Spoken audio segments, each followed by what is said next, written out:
ఎడారిలో సెలయేర్లు. ఫిబ్రవరి 25. మీరు అడుగుపెట్టు ప్రతి స్థలమును మీకు ఇచ్చుచున్నాను. యెహోషువ 1:3.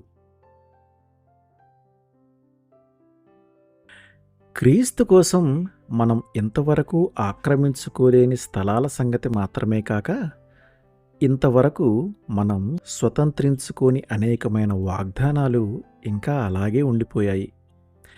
దేవుడు యెహోషువతో ఏం చెప్పాడు? మీరు అడుగుపెట్టే ప్రతి స్థలాన్ని నేను మీకిచ్చాను. అటు తర్వాత వాగ్దాన దేశాన్ని గురించిన వివరాలనిచ్చాడు. అదంతా వాళ్ళదే. కానీ ఒక్క షరతు, వాళ్ళు ఆ దేశమంతటా అటు నుంచి ఇటు చివరిదాకా తిరగాలి. తమ పాదాలతో దాన్ని కొలవాలి. అయితే 1/3 కంటే ఎక్కువ ప్రదేశాన్ని వాళ్ళు తిరిగి చూడలేదు. అందుకే 1/3 భాగమే వాళ్ళ స్వాధీనమైంది.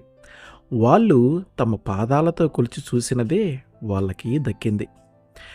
పేతురు రాసిన 2వ పత్రికలో మన కోసం తెరిచి ఉన్న వాగ్దాన దేశం గురించి చదువుతాము. మనం విధేయత, విశ్వాసాలనే అడుగులతో వాటిని కొలిచి, విధేయత గల నమ్మికతో దాన్నంతటినీ మన సొంతం చేసుకోవాలని దేవుని చిత్తం. మనలో ఎంతమందిమి క్రీస్తు పేరట దేవుని వాగ్దానాలను స్వాధీనం చేసుకున్నాము? విశ్వాస భూమి ఎంతో విస్తరించి ఉంది.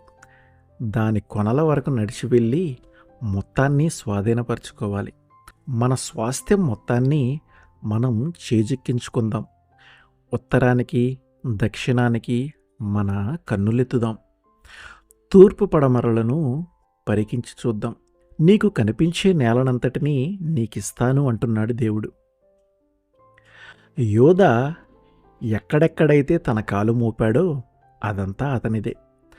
బెన్యామీను ఎంత దూరం తిరిగితే అంత దూరము అతని సొంతమే. ప్రతివాడు వెళ్ళి తన అడుగు పెట్టడం ద్వారా తన స్వాస్థ్యాన్ని పొందాలి. వీళ్ళెవరైనా ఒక చోటులో పాదమూనారంటే వాళ్ళ మనసులో ఒక నిశ్చయత ఏర్పడిపోతుంది. ఈ భూమి నాదే. దానియేలు అనే ఒక నీగ్రో వృద్ధుడు కృపలో గొప్ప అనుభవం ఉన్నవాడు. అతన్ని ఒకసారి ఎవరో అడిగారు, దానియేలు, మతంలో నీకు అంత సంతోషం, శాంతి ఎలా దొరుకుతున్నాయి? అతను జవాబిచ్చాడు, అతి శ్రేష్టమైన విలువైన వాగ్దానాల మీద నేను బోర్లా పడిపోతాను. వాటిలో ఉన్నవన్నీ నావే. ఎంత సంతోషం! అవును, వాగ్దానాల మీద బోర్లా పడిపోయి వాటిల్లోని ఐశ్వర్యాన్నంతటినీ కౌగిలించుకుంటే అవన్నీ మనవే. ఆమెన్.